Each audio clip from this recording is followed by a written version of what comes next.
शरीर में जो मैं है वो विकृत अहंग है ना। और जो हमारे स्वरूप में अहंग है वो स्वाभाविक वास्तविक अहंग है हमारा। मैं, अहंग मतलब मैं। तो जब तक शरीर में अहंग बुद्धि है तब तक संसार में अथवा मन के गुणों में अथवा संसार के अमीरी गरीबी में अहंकार बना रहेगा। अगर हम अहंग को ठीक से समझ लें कि वास्तविक अहंग मेरा क्या है, क्या बताया गया था, टेम्पररी और परमानेंट। तो ये हमारा टेम्पररी मैं है, मैं शरीर, मैं गोरा, मैं काला। पर मेरा परमानेंट मैं तो हमारा स्वरूप ही है, हमारी आत्मा ही है, यही ना। जब तक शरीर में अहंग रहेगा तब तक शरीर और संसार का अहंकार बना रहेगा। पर जब जो हमारा वास्तविक मैं है, जो परमानेंट मेरा मैं है, उसमें स्थिति हो जाने पर स्वाभाविक ही देहाध्यास और मन के दोष गुण अथवा भौतिक पदार्थों का ओहापोह कुछ भी वहाँ नहीं रहेगा। और सभी गुण स्वाभाविक ही खिंच खिंच के आते चले जाएंगे। अवगुण क्यों होता है? अवगुण कैसे पनपता है? अवगुण कैसे बढ़ता है? जब मैं शरीर होता है तब अवगुण पनपने लगता है।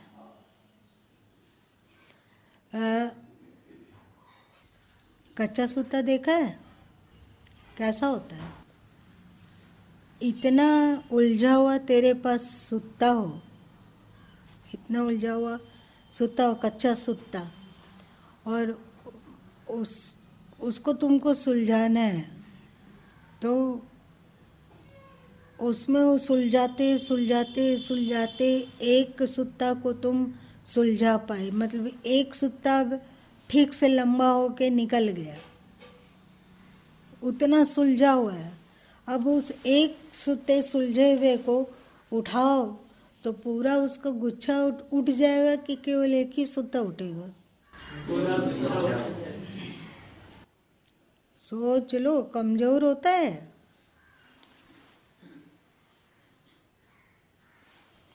क्या होगा? पूरा उठ जाएगा। वैसे ही अहंग शरीर है, इसके परिपक्व होते हुए इससे लगा हुआ जो गुच्छा है अवगुणों का, वो स्वाभाविक ही हम तक पहुंच जाएंगे। और यदि स्वरूप में अहंग होता हो, वास्तविक अथवा जो मेरा परमानेंट मैं है उसमें स्थिति होती हो, तो उसके साथ जो गुच्छा है, क्या चीज़ का? दैविक गुणों का, है ना। दैविक गुणों का, ज्ञानियों का जो स्वरूप होता है अथवा भक्त लोगों में जो गुण होता है, वो सब के सब अनायास ही मिल जाएंगे। उनको उन सद्गुणों को लाने तो पुरुषार्थ नहीं करना होगा अथवा दुर्गुणों को छोड़ने के लिए परेशान नहीं होना होगा, अपने आप खत्म। ये बोला गया था।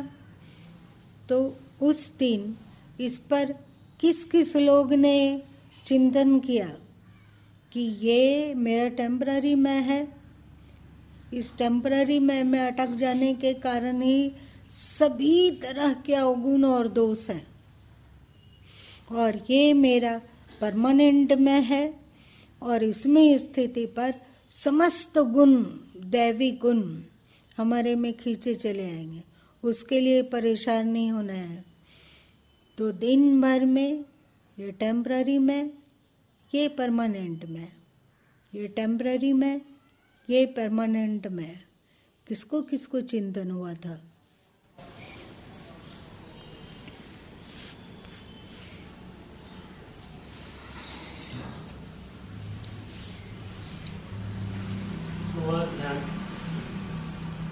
ध्यान मतलब कुछ है जैसे मन में विचार आना, ये टेम्पररी है और ये परमानेंट, लेकिन परमानेंट मेरे को अभी लगता है उससे जान सिर्फ शब्द है, उससे अच्छा से परिचय नहीं। और किसे हुआ? जब टहल रहे हों अथवा बैठे हों अथवा कोई काम कर रहे हों अथवा दो चार फुर्सत का लम्हा हो, तो किसको हुआ कि ये परमानेंट मैं है और ये टेम्पररी मैं है? आभास नहीं, उसका चिंतन बहुत लंबा नहीं चल पाता, थोड़ा समय दिया है, दोपहर तक नहीं रहा। किसी को दोपहर शाम तक खुमारी रही, सच सच बनावटी नहीं। किसी का चिंतन चला, ध्यान में नहीं, कितना देर ध्यान में बैठेंगे? चलते फिरते, खाते पीते, सोते जगते, कुछ भी हो रहा हो देर से, तो बीच बीच में इसका विचार आ जाना। श्री कृष्ण जो आत्म तत्व की चर्चा किए गीता में, वो कहीं ध्यानस्थ बैठकर ध्यानस्थ अर्जुन को किए या कर्म करते हुए श्री कृष्ण, मतलब रथ हाँकते हुए, और अर्जुन युद्ध भूमि में हैं, वहां पर उसको उपदेश किए। ध्यान तक सीमित ज्ञान बड़ा ही अधकचरा है, उससे जीवन परिवर्तित नहीं हो सकता है। हर कार्य जो भी देह से हो रहा हो, मन से हो रहा हो, वाणी से हो रहा हो, विचार से हो रहा हो, सभी कार्यों में अचेतन मन में ज्ञान बना रहे। इसी को न श्री कृष्ण कहें योगस्थ कुरु कर्माणि संगम त्यक्त्वा धनंजया, और सिद्ध असिद्ध समो भूत्वा समत्वम योग उच्यते। योगस्थ कुरु कर्माणि, वे योगस्थ होकर कर्म करने कह रहे हैं। समझो इस बात को। बहुत व्यस्तता हो, बहुत व्यस्तता, जैसे और व्यस्तता की तो गुरु माँ को पता नहीं है बहुत ज़्यादा। इन लोगों को रसोई का बहुत ज़्यादा अनुभव होगा। चावल चुनना है, सब्जी सुधारना है, पालक सुधारना है, और अगल बगल भीड़ भाड़ भी है, उसी में ये सब्जी भी सुधारा जा रहा है। तो ऐसे समय में, उस मतलब व्यस्तता के पल में और झुंड के बीच में ज्ञान का बना रहना असली ज्ञान है। और भाई लोग का, कोई गौ सेवा कर रहा हो, कोई झाड़ू लगा रहा हो, अथवा कोई पढ़ लिख रहा हो, अथवा बिजनेस कर रहा हो, अथवा जॉब कर रहा हो, अथवा ऑफिस में बैठा हुआ हो, अथवा बच्चों की देख रेख कर रहा हो, अथवा घर वाले लोगों की बात सुन रहा हो, उसके बीच में कभी न कभी इस ज्ञान का विचार रूप में आ जाना। एक दिन चिंतन आ गया, ये कोई बहुत बड़ी बात नहीं है। हमें इसी तरह, हमारे अंदर में इस तरह का चिंतन चले। समझ रहे हैं अरुण जी? तुम नारायण, मान लो कि नितेश तुम पर व्यंग बाण और कटु वाणी की तीर बरसाने लगे, उस समय आएगा? बोलो बोलो। कभी कभी तो आता है, लेकिन ज़्यादातर नहीं आता है उसमें। कितना प्रतिशत आता है, कितना प्रतिशत नहीं आता है? 30% तो आता है, कभी कभी, ऐसा नहीं है हमेशा। 30%? यदि 30% आ जाए तब तो फिर ये बहुत बड़ी उपलब्धि है। तब तो अंतस में छोप छाप होगा ही नहीं, फिर अंदर में चिड़ वगैरह होगा ही नहीं। अभी तो गैया तरफ थे तो इस तरह की मतलब चिंतन चल रहा था, लेकिन उसी के बीच में कुछ कुछ ऐसा हुआ, लेकिन शांत रहा गया तो लगा कि लगता है कुछ कुछ सुधार है। चलिए, ये तो बहुत बड़ी बात है। राम जी जरा पीठ थपथपा दीजिए गुरु माँ की तरफ से, थपथपाइए। हाँ, थपथपाइए। चलिए, तुम बताओ नितेश। नहीं जलता है। जिस समय तक सुन रहे हैं बात सुनने तक रह जाती है। कभी कभी अगर बाई चांस आ गया तो अलग बात है। और जब क्षोभ की अग्नि जलती है तो वो माचिस के तिल्ली से वाला से, जैसे माचिस को घिसे तिल्ली को तो लाइट जला, अग्नि निकली, और चूल्हा जब सुलगाएं तो बहुत देर तक धुआं आया, उसके बाद फिर आग प्रकट हुई। ऐसा होता है ना। और एक होता है कि लाइटर दबाएं, चट से आग निकल गई। तो अंदर में जो आग है वो कैसा है? चूल्हा वाला आग है या माचिस की तिल्ली वाला आग है या लाइटर वाला आग है? सभी प्रकार का आग रहते हैं, परिस्थिति जन्य उस तरह का प्रादुर्भाव होता है। मतलब लाइटर वाला भी आग अभी भीतर है और माचिस वाला भी और चूल्हा वाला भी। परिस्थिति के अनुकूल ऐसा आ जाता है। कभी तो बिना चाहे अचानक से आया तो लाइटर ही ना, कुछ वैसा घटित हुआ और भभक गए हम, बबला हो गए, स्वाभाविक हम लाइटर है।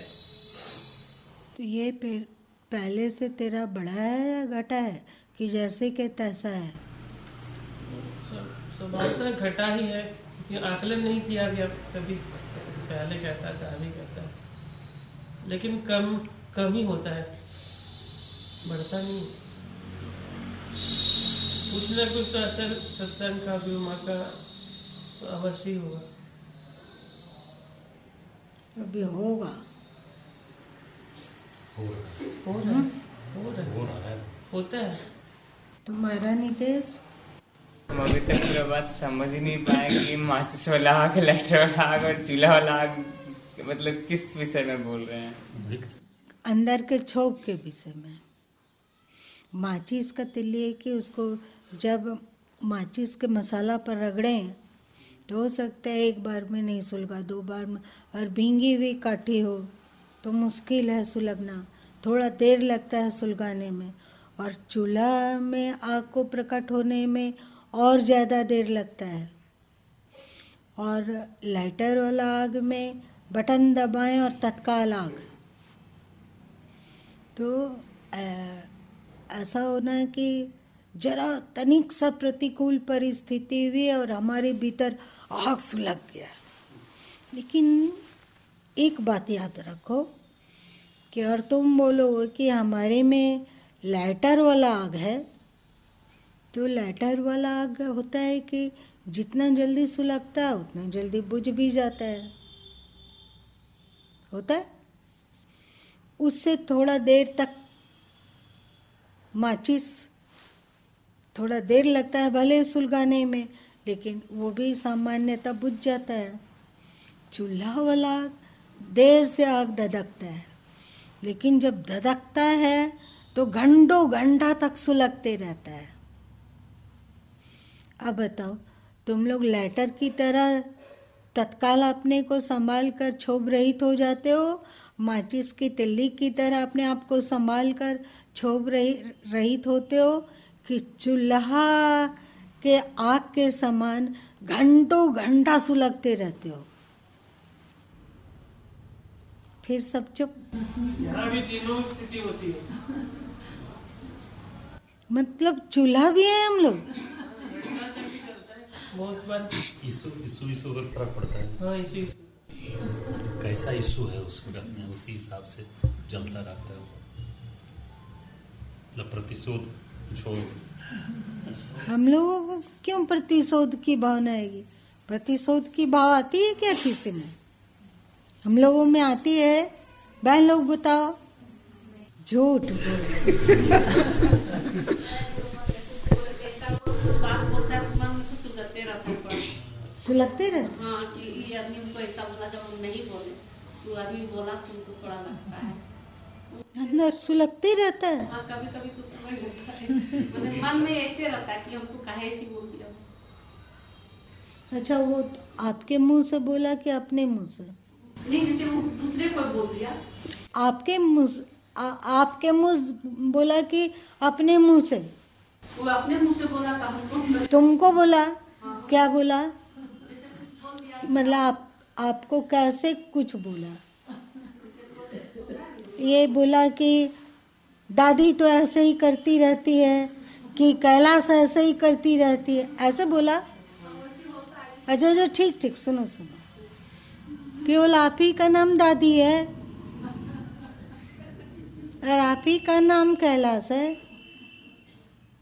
हो सकता है कि किसी और कैलाश को बोला होगा। धरती पर तो दादियाँ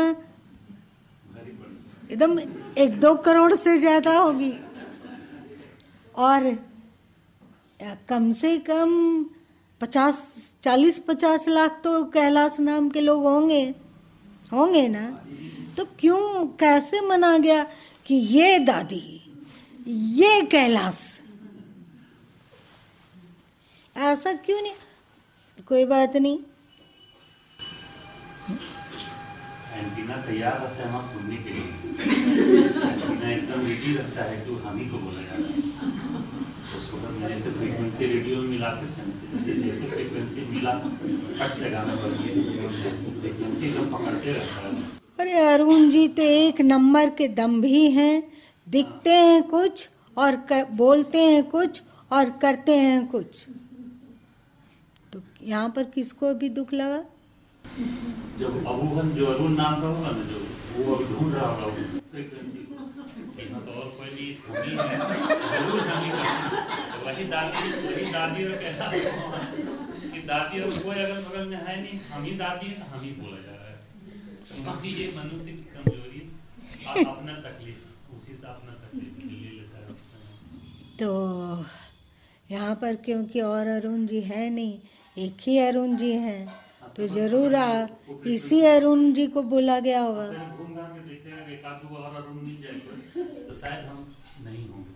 ये देखता है इंसान कि नहीं, हम कोई नहीं, दादी कोई नहीं, अरुण कोई नहीं, सिद्धांत और कोई नहीं, बस एक है, वो इसी को गलिया है या उसी को डांटा है, बस अपना दुख प्रकट करने के लिए काफी मसाला। तो वो जो आपको गाली दिया, तो वो सुलगते रहेगा कि लेटर जैसा बुझ जाएगा? नहीं माँ, ये बुझ जाना चाहिए, तुरंत बुझ जाता है। जाना चाहिए, सोनी पुल है।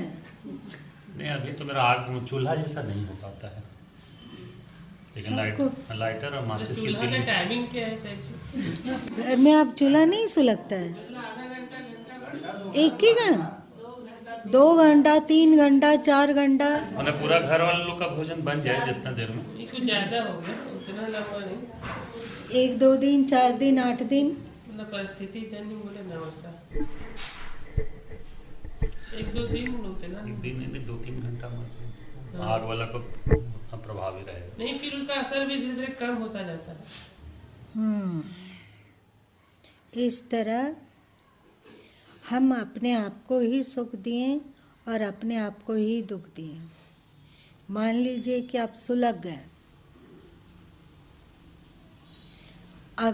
अगले व्यक्ति को बोलने में कितना समय लगा कि अरुण जी 1 नंबर के दम भी हैं, कितना देर लगा? 10 सेकंड लग गया होगा। चलिए, 10 सेकंड लगा बोलने में, और अब अरुण जी को उसे बुझाने में भी 10 सेकंड ही लगना चाहिए। तो वो तो बोल के निकल गया, वो सोचा भी नहीं कि अरुण जी को इतना दुख लगेगा। और अरुण जी क्या किए कि उस बात को पकड़ के अपने अंदर में रख लिए और उसका चिंतन चलने लगा। ये परमानेंट और टेम्पररी माई के बारे में सुने, पर इसका चिंतन नहीं चला। इसका चिंतन नहीं चला, पर कोई हमारी निंदा किया, कोई हमारी आलोचना किया, कोई हम पर व्यर्थ का झूठा आरोप लगाया, कोई गाली दिया, वो भी शब्द से दिया, सत्संग भी शब्द से उपदेश मिल रहा है, तो सत्संग की बात उतना तो मन में नहीं घूमता है, तो गाली क्यों घूमती है?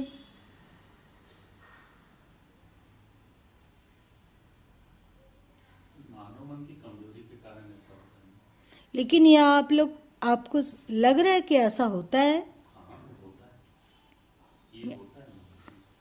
सबको होता है कि केवल अरुण जी को हो रहा है? नहीं, सत्संग की बात सचमुच में बहुत कम घूमता है, और किसी के द्वारा कहा गया कटु बात वो ज़्यादा देर तक टिक जाता है। 100 अच्छाई भी किया है तो उसको मन जो है नहीं मानने के लिए तैयार होता है, और उसके द्वारा एक गलती अगर हो जाती है तो थोड़ा ज़्यादा देर तक उसको सोचने लग जाता है। उस वक्त ये भूल जाता है कि यही इंसान हमको 10 बार प्रशंसा भी किया, 10 बार हमको अच्छा बात भी सिखाया है, हमारे आड़े वक्त में काम भी आया है, वो भूल जाता है और मन उसको याद दिलाने लगता है और दुखी करता है। अब क्या करना होगा?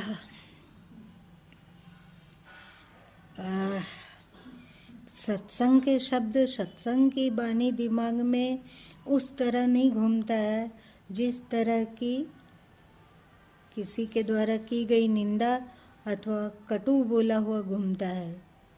इसका मतलब हम लोगों का मन रुग्ण है। यदि मन रुग्ण नहीं होता तो दोनों बात घूमना चाहिए, घूमता ही है। अगर मन को बात ही घुमाने की आदत है तो कोई बात नहीं, गाली भी घुमा और सत्संग की भी बात को घुमा।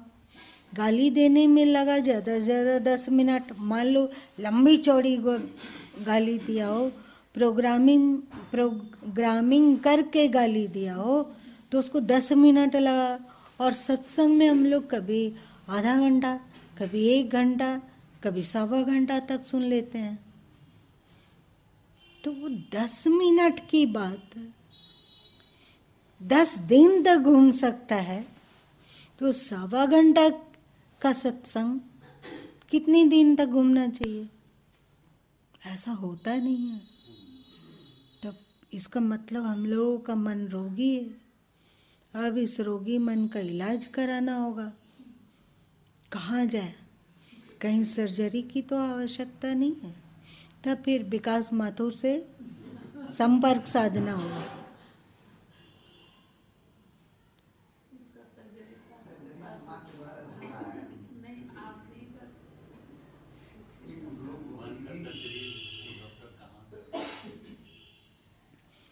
चलो, सबसे पहले हम लोगों को अपना मन देखने की होश को बढ़ाना होगा। मन को देखने का होश को बढ़ाना होगा, और यही है 8वीं पंखुड़ी, 8वीं कला, मतलब निर्मल मन।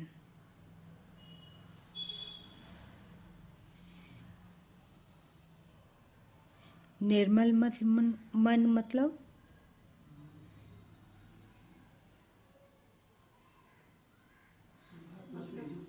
मल रहित मन।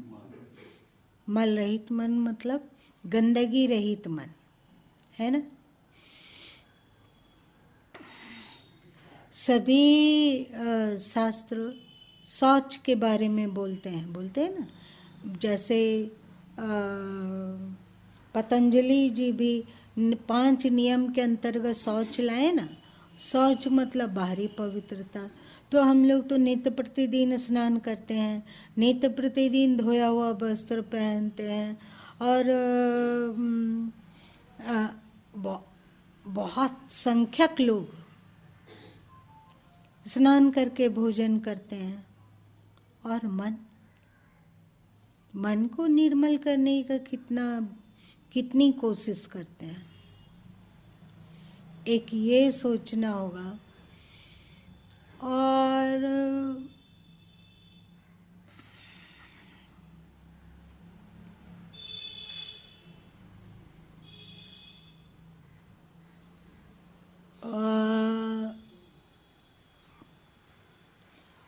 बहुत सारे लोग कहते हैं कि ध्यान के समय में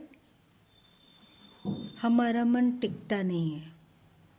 बोलते हैं ना कि ध्यान लगाना चाहते हैं तो मन एकाग्र नहीं होता है।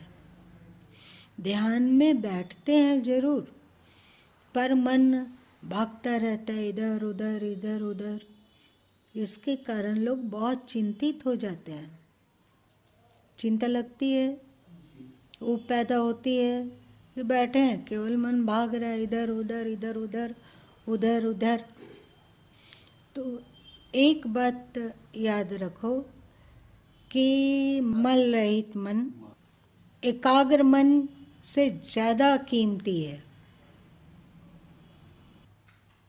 किसी का मन एकाग्र होता हो, वो जाप कर रहा हो, मंत्र सुमिरन कर रहा हो या नाम सुमिरन कर रहा हो अथवा ध्यान में बैठता हो, तो उसका मन सिमट जाता है, उसका मन एकाग्र हो जाता है और जब तक बैठता है तब तक एक दूसरी दुनिया में ही पहुंच जाता है।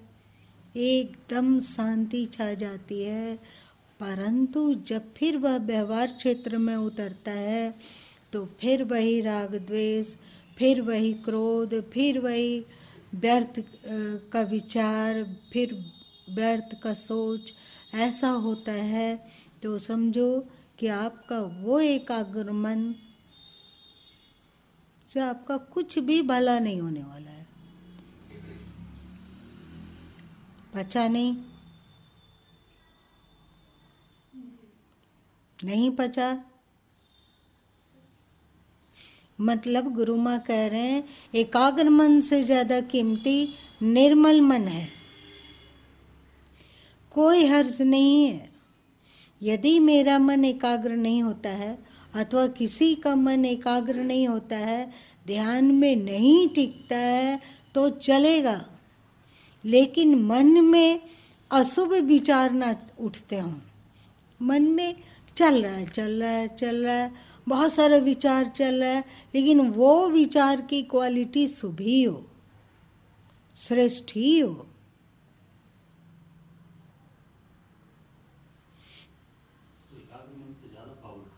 एकदम पावरफुल है। क्या लगता है आपको? कई बार हम लोगों ने सुना है अथवा चर्चा चली है कि रावण तप किया और मन की एकाग्रता के साथ साथ वह मंत्र का जाप किया और दिव्य सत्ताएं प्रकट हो गई हुई, तो उससे क्या रावण का भला होगा? क्या भला हो जाएगा? होगा कुछ? हुआ कुछ भला? तो एकाग्रता से जो कुछ मिला रावण को वो था वरदान। वो वरदान भी बकवासी और उसका तप भी बकवासी, क्योंकि वो तप और वो वरदान उसको शांति नहीं दे सका। दिया क्या? उसका एकाग्र मन शांति को नहीं दे सका। एक दिव्य आकार को प्रकट किया, उसका साक्षात्कार हुआ और भाव विभोर हुआ गया और बात खत्म। फिर से वही काम, वही क्रोध। असुर लोगों को तो, असुर तपस्वी लोगों को तो ऐसा बहुत देखे हो ना। अभी आपका मन एकाग्र नहीं होता हो तो ज़्यादा चिंता मत करो, पर पुरुषार्थ करो कि आपका मन निर्मल हो जाए। जितना विचार उत्पन्न होता हो होने दें, पर केवल शुभ शुभ विचार ही उत्पन्न हो। ये पहला है। जब आप अपने मन को निर्मल कर लेंगे, तब जब आप मन को एकाग्र करेंगे, तब एकाग्रता कीमती होगी। और गंदे मन से यदि आप मन को एकाग्र भी कर लिए,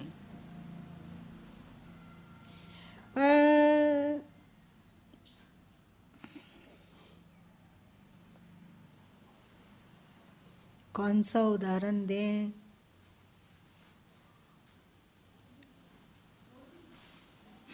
आपके पास अटैची है, आप उसको सुरक्षित रखना चाहते हैं क्योंकि उसमें कुछ कीमती चीज भी है, ठीक है। तो आपने अटैची को बंद कर दिया, ताला बंद कर दिया। होता है अटैची में ताला बंद, ताला बंद कर दिया।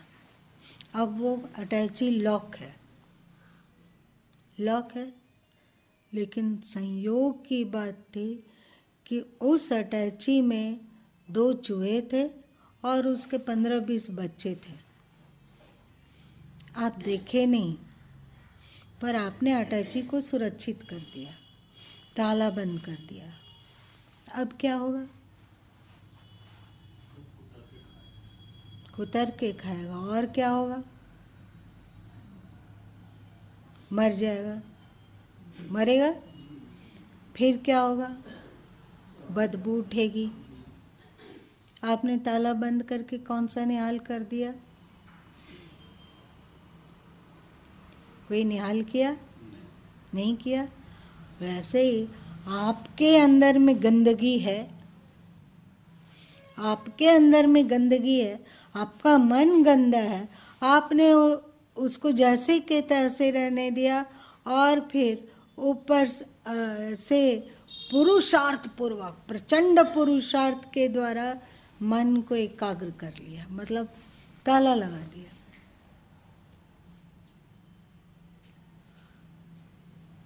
तो अब क्या हो? वो गंदा मन आपके भीतर सड़न पैदा करेगा कि नहीं? बदबू पैदा करेगा। मान लो आपका 2 साल का बच्चा है और तुरंत आपको पार्टी में जाना है, तत्काल देर हो रही है, जल्दी आप कर रहे हो, तो मालो को तो किसको तैयार करने में ज़्यादा समय देगी? अपने को तैयार करने में कि बच्चे को तैयार करने है? क्या बोलते हैं रूल?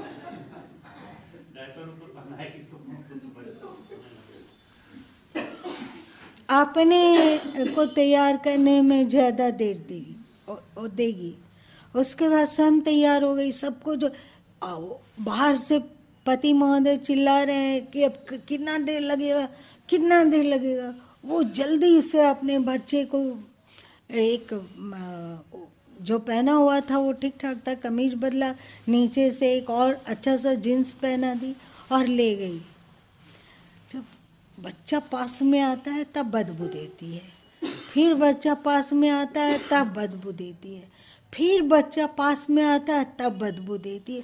ऊपर से इतना चमाचम जीन्स पहना हुआ है वो, फिर बदबू आ कहाँ से रही है? उसने पॉटी किया था, आपने देखा नहीं, उसके ऊपर से जीन्स पहना दिया, तो क्या होगा?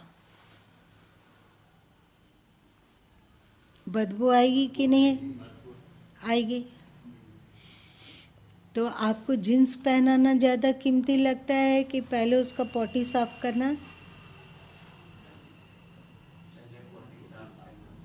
ठीक से सोच लो, ठीक है?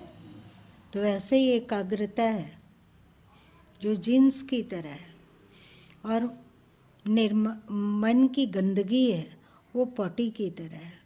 तो अभी हम लोगों को चाहिए कि सर्वप्रथम हम अपने मन को निर्मल करने का पुरुषार्थ करें। जिसका विशुद्ध चक्र सक्रिय होने लगता है और स्वस्थ होने लगता है, उसका धीरे धीरे स्वतः ही मन निर्मल होता जाता है।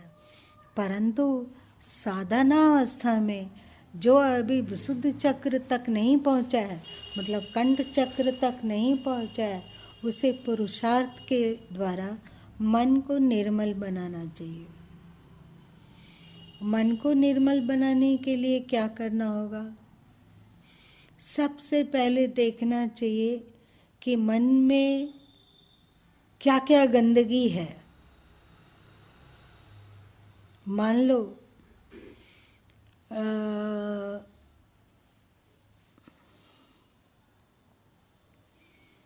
कि आपके घर में कोई प्रतिष्ठित मेहमान आ रहे हैं,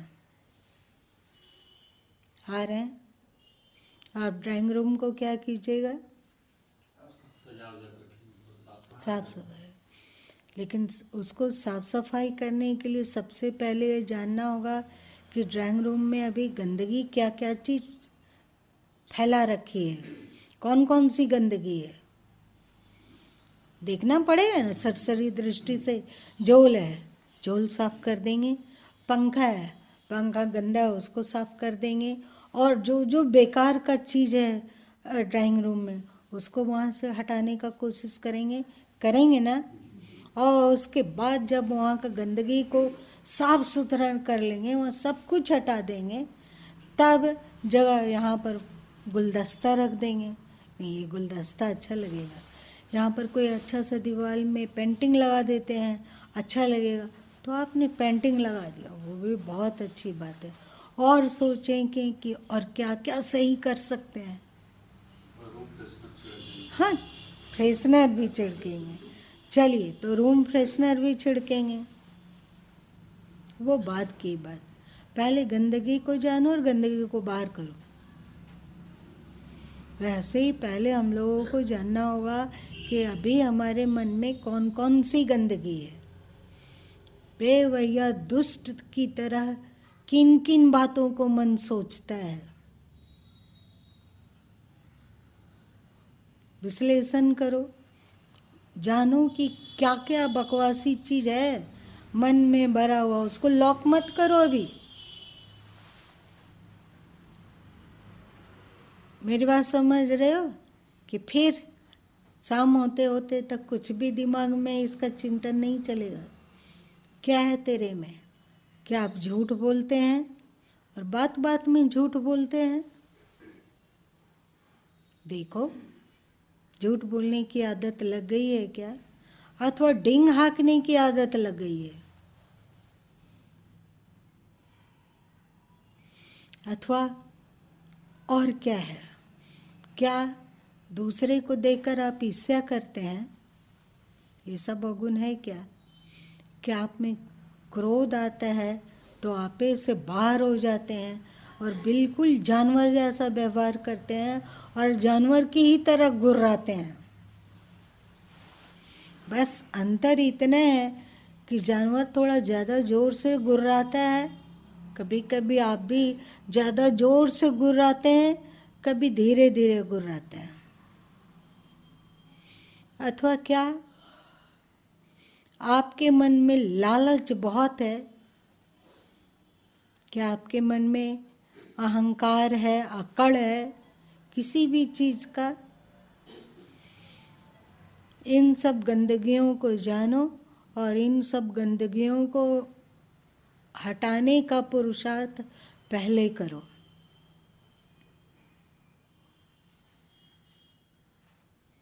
तुम लोग को दिखता है अपने मन की गंदगी, कि लगता है कि कोई गंदगी ही नहीं है?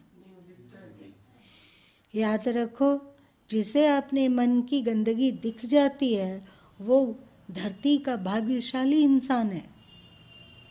इसलिए यदि गलती दिखती हो तो समझो कि आप कीमती इंसान है।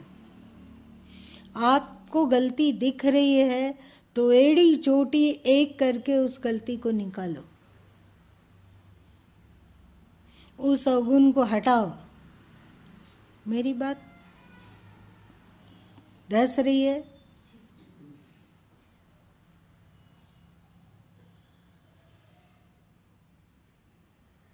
कैसे हटाएंगे?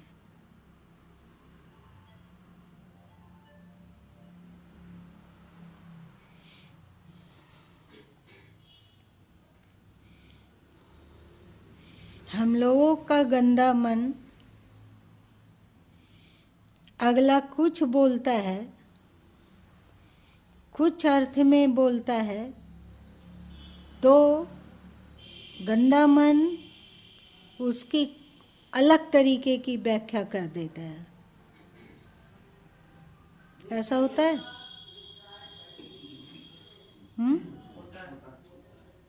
कैसे? जैसे कोई उदाहरण दो, कोई उदाहरण सोच के बताओ। आप लोग किसी पार्टी में गए, विवाह के पार्टी में, आप दोस्त लोग आपस में खड़े होकर कुछ खा रहे हैं और बगल में ही दो दोस्त है, वो एक साथ वो भी खड़ा होके कुछ खा रहा है। संयोग था कि बात करते करते उसकी नज़र आपकी ओर उठ गया और उसने फिर से अपना चेहरा को, फोकस को अपने मित्र की ओर किया और हंस दिया। अब आप क्या समझेंगे? हो सकता है कि वो अपने बातचीत के क्रम में हंसा हो, कुछ ऐसी टॉपिक हो इसके कारण हंसा हो, लेकिन आपका मन क्या सोच सकता है?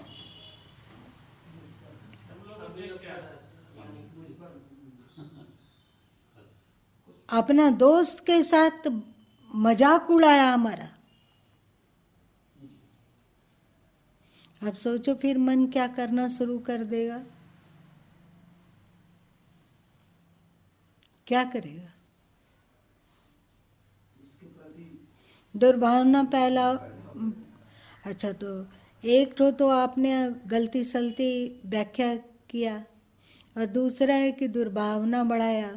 तो दुर्भावना से आपका मन चमकने लगेगा पॉलिश किए गए कार की तरह, या फिर और गंदा हो जाएगा।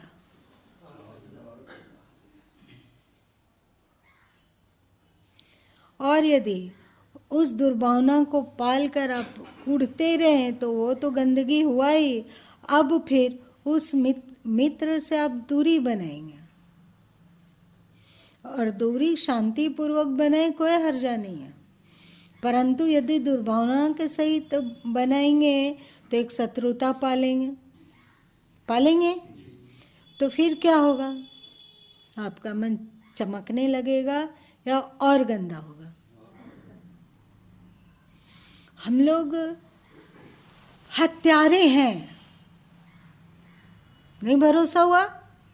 हम लोग अपनी शांति की, मन के परिष्कृतता की, अपने सुख की हत्या करते हैं। आप दुर्भावना से ग्रसित हुए, आपके मित्र को तो पता भी नहीं है कि वो अगला ये सोच कर दुर्भावना से ग्रसित हो रहा है, और उसका मन एकदम अशांत हुआ है, और उसके मन में केवल नेगेटिविटी और गंदगी और शत्रुता का भाव पल रहा है। उसको पता भी नहीं है, क्योंकि वो उसको देखकर हंसा ही नहीं था। अगला दुखी हो रहा है, अगला का मन गंदा हो रहा है कि आपका मन गंदा हो रहा है? जल्दी बताओ। हमें पड़ा।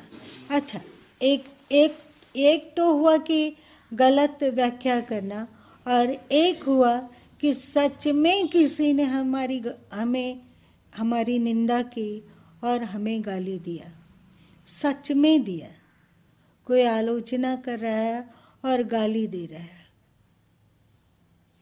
इसके कारण आपका मन अशांत हुआ, और आप जो गाली दे रहा है और जो निंदा कर रहा है उस पर कूड़ रहे हैं, और अंदर ही अंदर भुनभुनाते हैं, और उसको आप अपना शत्रु समझ रहे हैं। इसके द्वारा आपने ज़्यादा नुकसान किसका किया, अगले का या अपना? ठीक से सोच लो। जैसे दादी जी को सचमुच में उसी को कोई कड़वा बोला, सचमुच में उनको गाली दिया, तो उनके पास दो ऑप्शन है। एक ऑप्शन है कि अरे भाई, भगवान ने उसका मुंह दिया, बोलने के लिए दिया है, क्या बोलना है नहीं बोलना है उसका सिर दर्द है कि मेरा सिर दर्द है।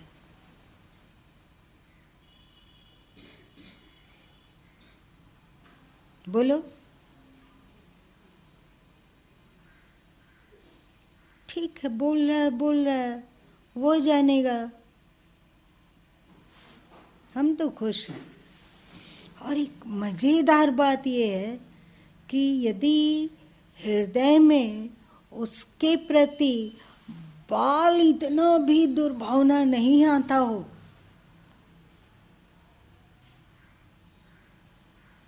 तो क्या हुआ?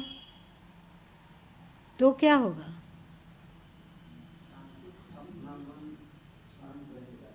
और केवल शांत होगा कि और कुछ होगा? और वो हमारे पापों को ले जाना है, जैसे गुरु ने बताया। और यदि हमारे पास पाप ही नहीं है तो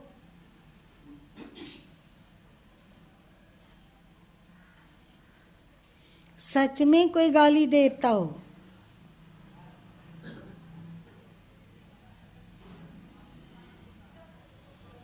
इस कान से सुना उस कान से निकाला, तब तक कोई रिएक्शन नहीं, ना वाणी से ना मन से, जब तक कि उसके कारण हमारे व्यवहार अथवा अध्यात्म में क्षति ना होती हो।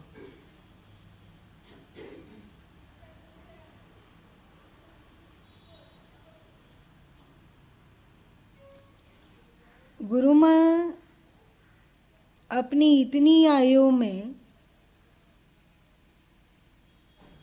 बहुत बार सुन चुके हैं आलोचना, निंदा, जहाँ प्रशंसा करने वाले हैं, जहाँ हाथ जोड़ने वाले हैं, जहाँ अटूट श्रद्धा रखने वाले हैं, वहीं पर निंदक भी होंगे। ऐसा होगा कि निंदक नहीं हो? निंदक नहीं होगा तो यमराज का डिपार्टमेंट कैसे क्या होगा? सबके सब संत धरती पर आए, सबके सब यदि संत के प्रशंसक हो जाएं और संत में गुण को देखकर भाव विभोर हो जाएं तो सबके सब बैकुंठ चले जाएंगे। तब तो यमराज को अपना दफ्तर में ताला ही बंद करना होगा। यमराज का डिपार्टमेंट कैसे चलेगा? चाहिए ना, उसका भी रोजी रोटी है यमराज की, तो उसको भी चलना चाहिए कि नहीं? तो निंदक भी होंगे, स्वाभाविक है। बहुत बार, ये तो अभी की बात कहते हैं, बहुत बार ऐसा नहीं है कि गुरु माँ नहीं समझ रहे हैं कि अगला बाहर क्या बोलता है, लेकिन गुरु माँ के व्यवहार को देखकर उसको पता भी नहीं चलता है कि गुरु माँ जानते हैं कि अगला बार में क्या क्या बोल रहा है।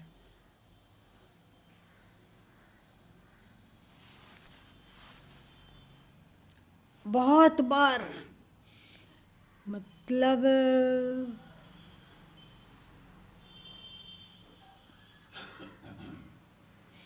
ठीक से आलोचना की शुरुआत हुई 1977 से। हाँ, 77, मतलब गुरु माँ की आयु कितनी थी? 17 साल। उस समय से आलोचना का चाखन मिलने लगा। घर में रहा गया 1977 से लेकर, बचपन से तो था, रहा ही गया है, परंतु 1977 से 85 कितना दिन हो गया? 8 साल। अच्छा खासा आलोचना भिन्न भिन्न बहाना को लेकर, भिन्न भिन्न बहाना को लेकर होते रहा,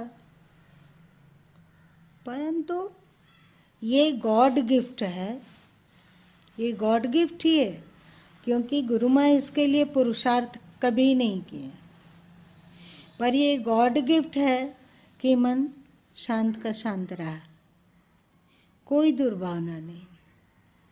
जैसा प्रेम पहले था, दुर्भावना के समय भी वैसा ही प्रेम रहा, और दुर्भावना के मिट जाने के बाद भी वैसा ही प्रेम रहा, आज तक है। तो मन निर्मल होता जा रहा है या मन मैला होता जा रहा है? यदि कोई आपको कटु बोलता हो, आलोचना करता हो, फिर भी आपके दिल में उसके प्रति कोई दुर्भावना नहीं है, और समय यदि पड़ा और उसे आप आपको उसे मदद करना पड़ा तो आप मदद भी कर देते हैं और साथ साथ में आसान भी नहीं जगाते हैं और मस्त रहते हैं। ऐसा हो सकता है?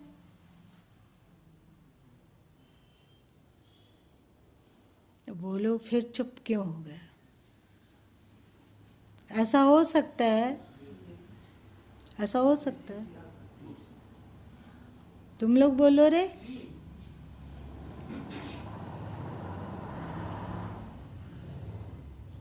फिर मौन। तो चाहते क्यों नहीं है? मन को गंदा करना चाहते हैं। तो ऐसा हम लोग कब बनेंगे? अब तो हम लोग मृत्यु के नजदीक पहुंच रहे हैं। 45-48 पार हो गया तो सोचो कि चला चली का बेला साधो, चला चली का बेला। तो कब होगा? क्यों कुड़न, क्यों अशांति, क्यों क्षोभ? अगर उसके लिए कुछ सोचना ही है तो सोचेंगे कि भगवान उसे सुखी कीजिए। ये निर्मल मन होता जा रहा है। अंदर से क्षोभ निकल गया, अंदर से क्रोध निकल गया, अंदर से लालच निकल गया, अंदर से क्रूरता निकल गया, अंदर से द्वेष बुद्धि हट गई, जलन और ईर्ष्या समाप्त हो गई, मन निर्मल हो गया। आपके जीवन में क्या होगा फिर? कबीर मन। हाँ ठीक है, बताइए।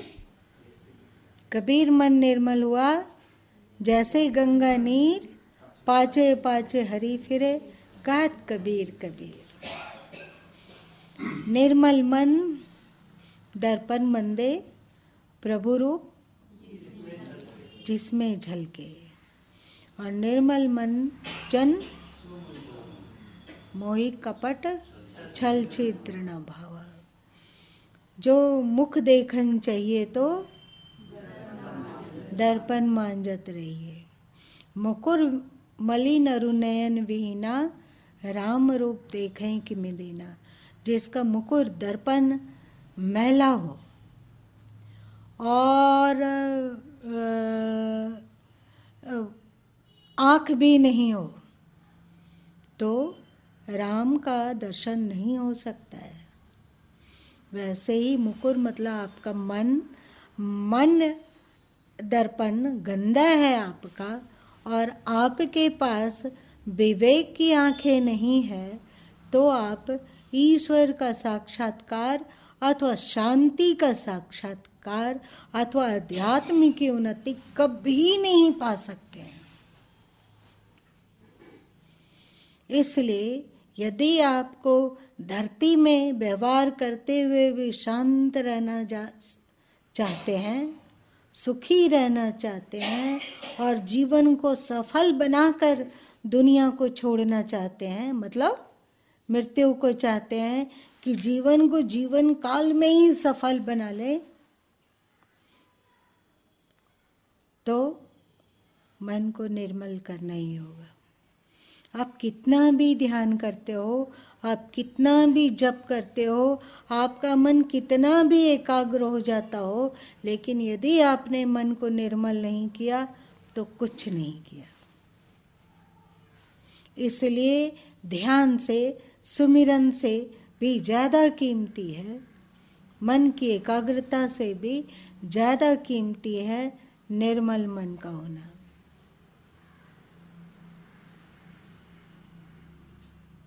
समझ में? पुरुषार्थ शुरू करेंगे हम लोग निर्मल मन का, धीरे धीरे।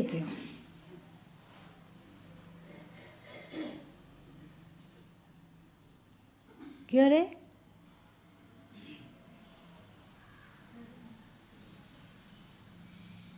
तुम अर्ची, आप ममता और बाकी सब सहमति? उसके बाद देखो कि निर्मल मन करने के बाद हमारे पीछे पीछे हरि आते हैं कि नहीं। इसको देखना चाहते हो तो जाके गुरु गोविंद धाम में देखो, कौन बुलाने जा रहा था उनको तो बचपन में ही गुरु माँ छोड़ दिए थे, जब भगवान धक्का देकर भेज दिए सरकार प्रभु के पास कि वही गुरु हैं, उन्हीं से दीक्षा लेनी है। और साथ साथ में इतनी कठिनाई भी पैदा कर दी हैं। अगर गुरु माँ अपने इच्छा अनुसार संन्यास लेते और अपने इच्छा अनुसार गुरु चुनते तो गुरु माँ के जीवन में जो इतनी कठिनाई आई, इतनी निंदा शिकायत आलोचना वो आती ही नहीं। तो इन सब के कारण कौन हुए बताओ? बैठे हुए नहीं, खड़े हैं, पहरेदारी कर रहे हैं। ये सारा दोष उनका था। इधर भेजे भी और दुनिया से बाहर कठिनाई पटक दिए जीवन में। एक छोटा सा बच्चा गुरु माँ इतनी मुसीबत धकेल दिए इधर। सही समय में आके तो अपना जवाब देगी बात नहीं। ये कोई मतलब नहीं हुआ अरुण जी। 1975 से लेकर उसको भोगते भोगते भोगते संघर्ष एकदम जीने मरने की हद तक पहुंचा दिए। और इतनी विपत्ति और परेशानी और निंदा और मतलब क्या हो उसको कहेंगे जलीली, चाहे साधु समाज हो, चाहे आप लोगों की जाति हो, चाहे और कोई हो, जो भी जाना, इतना अफवाह फैलाया गया, इतना अफवाह फैलाया गया कि क्या से क्या, कौन से लोग होंगे जो निंदा में सम्मिलित नहीं हुए होंगे। ये सब का कारस्तानी तो वही किया था ना। इसको लीला नहीं मान लेते। उसे गुरु माँ ने वहीं छोड़ दिया कि चलिए भाई आपकी प्रेरणा है इधर आने की तो इधर आ जाते हैं। जितनी कठिनाई देना है दो दो दो, प्रेम किया तो निभाना तो पड़ेगा ना। भगवान से यदि प्रेम कभी किया तो उस प्रेम को तो निभाना ही पड़ेगा। बीच में तो ही छोड़ा ही नहीं जा सकता है। तो चाहे वे कष्ट को का पहाड़ तोड़ते गए और गुरु माँ उनसे प्रेम करते रहे। जो कहिएगा वही माने, बताइए क्या करें। उधर जाओ, उधर चले गए, फिर और क्या करें। गाली सुनो, जो आ गया सुनो, सब बकरा बकरा सुन रहे हैं।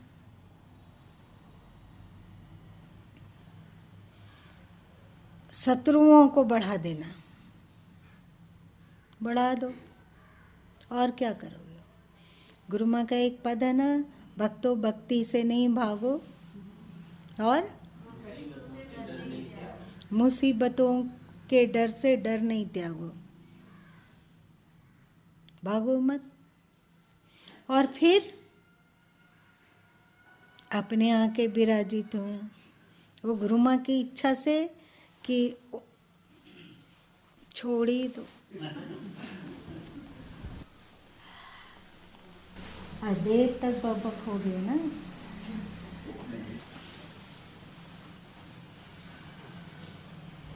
क्या सीखा? अध्यात्म का सार